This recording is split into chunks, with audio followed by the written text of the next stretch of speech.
clean பண்ணி அலசி வச்சிருக்கேன்.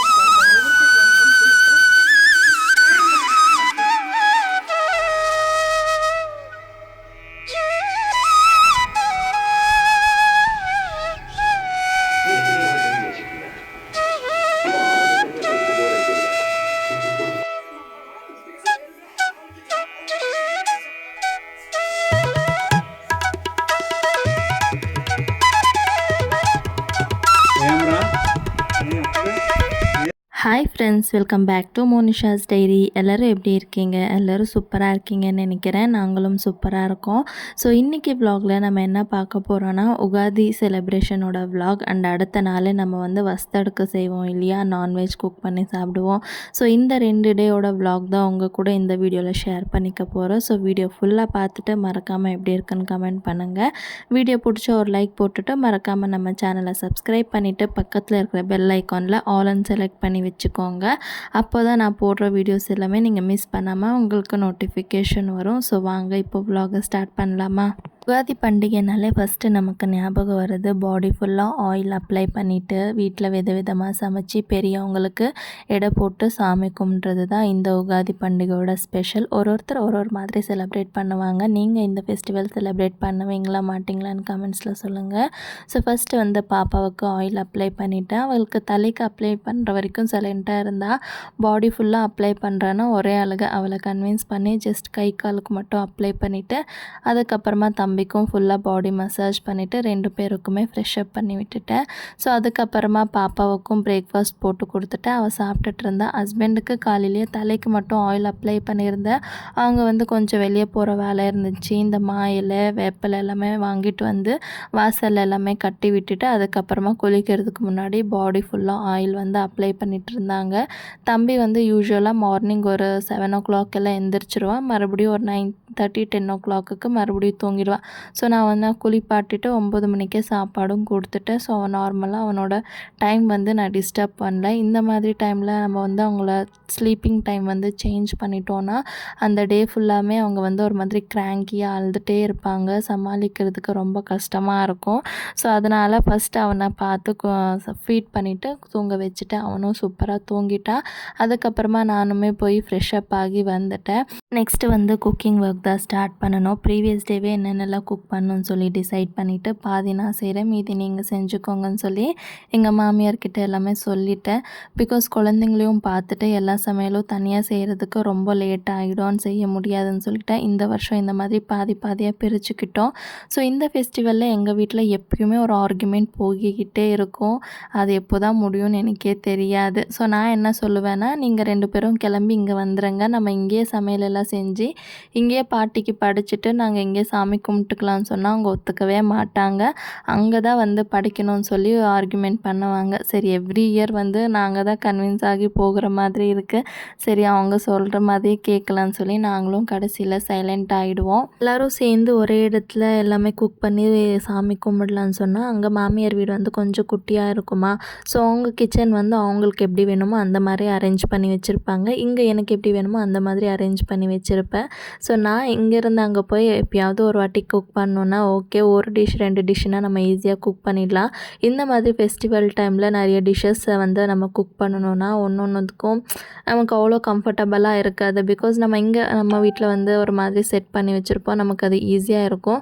சடனாக அங்கே போய் நிறைய டிஷ்ஷஸ் செய்யணுன்னா ரொம்ப லேட் ஆகிடும் இல்லையா. ஸோ சேம் அதே மாதிரி தான் எங்கள் மாமியாக இருக்கும். ஸோ அங்கே அவங்களுக்கு குக் பண்ணுறதுக்கு ரொம்ப ஈஸியாக இருக்கும், இங்கே வந்தால் அவங்களுக்கு கொஞ்சம் கஷ்டமாக இருக்கும். ஸோ அதனாலேயே வந்து சரின்னு சொல்லிவிட்டு நான் எப்போவுமே என்ன பண்ணுவேன்னா, சரி நீங்கள் வீடு மட்டும் க்ளீன் பண்ணி வச்சுக்கோங்க, எல்லா சமையலும் நானே செஞ்சு கொண்டு வந்துடுவேன்னு சொல்லுவேன். ஸோ இந்த வாட்டி மட்டும்தான் கொஞ்சம் பாதியாக பிரிச்சுக்கிட்டோம். நீங்கள் இந்த மாதிரி எல்லாருமே ஃபீல் பண்ணியிருப்பீங்கன்னு நினைக்கிறேன். நம்ம கிச்சன் நமக்கு மட்டும்தான் பர்ஃபெக்டாக இருக்கிற மாதிரி. ஸோ அவங்கவுங்க வீட்டில் அவங்களுக்கு கிச்சன் பர்ஃபெக்டாக இருக்கும். ஸோ நம்ம மாற்றி குக் பண்ணும்போது ஒரு மாதிரி அன்கம்ஃபர்டபுளாக இருக்கிற மாதிரியே இருக்கும். நீங்களும் இந்த மாதிரி ஃபேஸ் பண்ணியிருக்கீங்களான்னு கமெண்ட்ஸில் சொல்லுங்கள். ஸோ வீட்டில் சாமிக்கு வச்சு படிக்கிறதுக்காக கோதுமை ரவை பாயாசம் தான் செஞ்சுருந்தேன். தம்பி எந்திரிக்கிறதுக்குள்ளேயே எவ்வளோ சீக்கிரமாக எல்லா வேலையும் முடிக்க முடியுமோ அவ்வளோ சீக்கிரமாக செஞ்சு முடிச்சிடணும்னு சொல்லிட்டு சைட் பை சைட் குக்கிங்கும் பார்த்துட்டு பூஜைக்கு தேவையான திங்ஸ் எல்லாமே ரெடி பண்ணிட்டேன். பத்தாததுக்கு அப்பாவும் பொண்ணு எனக்கு ஹெல்ப் பண்ணுறேன்னு சொல்லி 2 பேருமே பை போட்டி மேலே எனக்கு வந்து ஹெல்ப் பண்ணிட்டு இருந்தாங்க. பாப்பா வந்து எனக்கு மெயினாக ஹெல்ப் பண்ணுறது இன்றைக்கி வந்துட்டு அவளுக்கு சாப்பிட்றதுக்கு ஏதாவது கொடுக்கணும். அவள் ஏதாவது ஒரு ஹெல்ப் பண்ணிவிட்டு ஸோ வந்து எங்கிட்ட ஏதாவது சாப்பிட்றதுக்கு கேட்பான். ஸோ அப்போயே பார்த்திங்கன்னா அவள் வந்து ஃப்ரிட்ஜிலேருந்து கருவேப்பிலை எடுத்துன்னு வந்து கொடுத்தா நெக்ஸ்ட் எங்கிட்ட வந்து ஆப்பிள் கட் பண்ணி கொடுன்னு சொல்லி கேட்டான். இப்போ வந்து ஒரு ஹெல்ப்பாக பண்ண ஏதாவது அவளுக்கு சாப்பிட கொடுக்கணும். இந்த மாதிரி ஃபெஸ்டிவல் டைமில் நாங்கள் ஏதாவது குக் பண்ணுறோன்னா அதை வந்து டேஸ்ட் பண்ண மாட்டோம். ஸோ படித்து சாமி கும்பிட்ட பிறகு தான் நாங்கள் வந்து சாப்பிடுவோம். அவள் வந்து ஏதோ வெல்லம் கொடு, குக்கும்பர் கொடு, கேரட் கொடுன்னு சொல்லி கேட்டுகிட்டே இருந்தா. சரி குழந்தையும் கடவுள் மாதிரி தானேன்னு சொல்லி அவளுக்கு மட்டும் கொடுத்தாச்சு. அண்ட் இந்த ஃபெஸ்டிவலுக்கு மெயின் வந்துட்டு வேப்பிலையும் அதுக்கப்புறமா வெல்லமும் 2ம் மிக்ஸ் பண்ணி சாப்பிடுவோம். கர்நாடகா சைடில் கொப்பரை, தேங்காய், பொட்டுக்கடலை, வேர்க்கடலை, அதுக்கப்புறமா வெல்லம் இதெல்லாம் மிக்ஸ் பண்ணி அவங்க வந்து எள்ளு பீறுதுன்னு சொல்லி சொல்லுவாங்க. நாங்கள் இப்படி சிம்பிளாக வேப்பிலை இலையும் அதுக்கப்புறமா வெல்லம் 2த்தையும் மிக்ஸ் பண்ணி சாப்பிடுவோம். நம்ம வாழ்க்கையில் எவ்வளோ கஷ்டமோ இல்லை சந்தோஷமோ வந்தாலும் ஈக்குவலாக அதை வந்து மேனேஜ் பண்ணணும்னு சொல்லுவாங்க. எனக்கு தெரிஞ்ச ரீசன் இதுதான். வேறு ஏதாவது ரீசன் இருக்கான்னு எனக்கு தெரியல. இன்கேஸ் உங்களுக்கு தெரிஞ்ச மறக்காமல் கமெண்ட் பண்ணுங்கள். ஸோ பூஜை எல்லாமே முடிச்சுட்டு சமையல் இன்னும் முடிக்கிற ஸ்டேஜில் தம்பி வந்து எந்திரிச்சிட்டான். அவனுக்கு வந்து மறுபடியும் ட்ரெஸ் எல்லாமே மாற்றி ரெடி பண்ணிவிட்டு ஹஸ்பண்டோ பாப்பா நான் எல்லாருமே ரெடி ஆகிட்டு மாமியார் வீட்டுக்கு கிளம்பிட்டோம். ஸோ அங்கே போனதும் மாமியார் ஓரளவுக்கு எல்லாமே அவங்களும் குக்கிங் வந்து முடிச்சிருந்தாங்க. ஒரே ஒரு பேலன்ஸ் மட்டும் ஒப்பட்டை செய்கிறது மட்டும் பேலன்ஸ் இருந்துச்சு. பிகாஸ் நான் மாவு இங்கே பிசைஞ்சு வச்சுருந்தேன். மாமியார் அங்கே வந்து அந்த ஸ்டஃபிங் வந்து ரெடி பண்ணி வச்சுருந்தாங்க. ஸோ அப்போதைக்கு பூஜைக்கு எவ்வளோ தேவையோ அவ்வளோ மட்டும்தான் ஒப்பட்டை செஞ்சுட்டு அதை எடுத்து வச்சுட்டு பாட்டிக்கு எல்லாமே படித்து நாங்கள் வந்து சாமி கும்பிட்டுட்டோம். ரிமைனிங் வந்து ஈவினிங் போல் நம்ம செஞ்சுக்கலான்னு சொல்லி. பிகாஸ் ஆஃப்டர்நூன் அப்போவே லேட் ஆகிடுச்சு. எல்லா ஒவ்வொட்டும் ஒரே வாட்டி செஞ்சோன்னா இன்னும் டைம் வந்து கன்சியூம் ஆகும், லேட் ஆகிடும்னு சொல்லிட்டு அதனால எடுத்து வச்சுட்டோம். ஸோ சூப்பராக நான் வந்து ஒவ்வொட்டு தட்டி கொடுத்துட்டு இருந்தேன். ஹஸ்பண்ட் வந்து ஒரு சைடு எல்லாமே சுட்டு எடுத்து வச்சுட்டாங்க. நாங்களும் எல்லாமே அரேஞ்ச் பண்ணி சூப்பராக சாமி கும்பிட்டாச்சு. அன்றைக்கி என்னென்ன ஸ்பெஷலாக குக் பண்ணியிருந்தோன்னு சொல்லி பார்க்கலாமா? மெயின் இந்த ஃபெஸ்டிவலோட ஸ்பெஷல் ஒப்பொட்டு, பருப்பு வடை, அதுக்கப்புறமா ரைஸு, சாம்பார், பாசிப்பருப்பு சாலட் மாதிரி, உருளைக்கிழங்கு பொரியல், ரைஸ் அண்ட் ரசம், அப்பளம், ஊறுகாய், உப்பு. இதுதான் அன்றைக்கோட ஸ்பெஷல். ஸோ சூப்பராக அன்றைக்கி அங்கேயே லஞ்ச் எல்லாமே சாப்பிட்டுட்டு வீட்டுக்கு வந்து ரெஸ்ட் எடுத்தாச்சு. அவ்வளோதான், அந்த டே இதையோட முடிஞ்சிச்சு. அங்கே கட் பண்ணி நெக்ஸ்ட் மண்டே vlog தான் பார்க்க போகிறோம். யூஸ்வலாக எப்போவுமே உகாதி அடுத்த நாள் வந்து வஸ்தாடுக்கு செலிப்ரேட் பண்ணுவாங்க, நான்வெஜ் குக் பண்ணி சாப்பிட்றது. ஸோ எப்போயுமே நெக்ஸ்ட் டே செலிப்ரேட் பண்ணுவாங்க. இந்த வாட்டி சண்டே உகாதி இருந்ததுனால நெக்ஸ்ட் டே மண்டேன்றதுனால நிறைய பேர் வந்து நான்வெஜ் சாப்பிட மாட்டாங்கன்னு சொல்லி அவங்க எல்லாருமே வந்து டியூஸ்டே செலிப்ரேட் பண்ணிக்கலாம்னு சொல்லி பிளான் பண்ணியிருப்பாங்க. எனக்கு வந்து ஏதாவது ஃபெஸ்டிவல்னா ஹஸ்பண்ட் வீட்டில் இருந்தால் தான் அது ஒரு ஃபெஸ்டிவல் ஃபீல் மாதிரி இருக்கும். இல்லைனா எனக்கு ஒரு நார்மல் டே மாதிரி தான் இருக்கும். அண்ட் அன்றைக்கி வந்து ஈதுன்றதுனால ஹஸ்பண்டுக்குமே லீவ் இருந்துச்சு. அண்ட் நாங்கள் வந்து மண்டே நான்வெஜ் சாப்பிடுவோம். அதனாலேயே ஹஸ்பண்டை சரி இன்றைக்கே நம்ம செஞ்சு சாப்பிட்றலான்னு சொல்லிட்டு தான் அவங்க வந்து 7:30 போலவே கடைக்கு வந்து கிளம்பிட்டாங்க.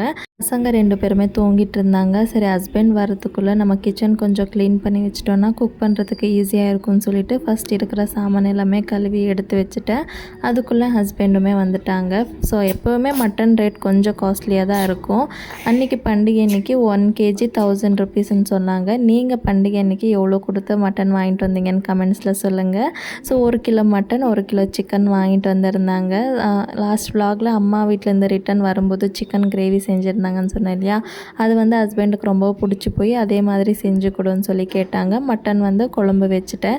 சரி நீங்கள் கொஞ்சம் ஹெல்ப் பண்ணுங்கள், சீக்கிரமாக செஞ்சு முடிச்சிடலான்னு சொல்லி 2 வெங்காயத்தை தான் உரிச்சாங்க. கண்ணில் எனக்கு ரொம்ப தண்ணியாக வருது, என்னால் முடியாது, நீயே செஞ்சுக்கோன்னு சொல்லிட்டு கிளம்பிட்டாங்க. ஸோ நான் சிம்பிளாக இப்போ இதில் வந்துட்டு சிக்கன் கிரேவியோட ரெசிபி சொல்லிடுறேன், நீங்களும் ட்ரை பண்ணுங்கள். ஸோ நான் ரெசிபி ஷூட் பண்ணணுன்னு நினச்சேன்.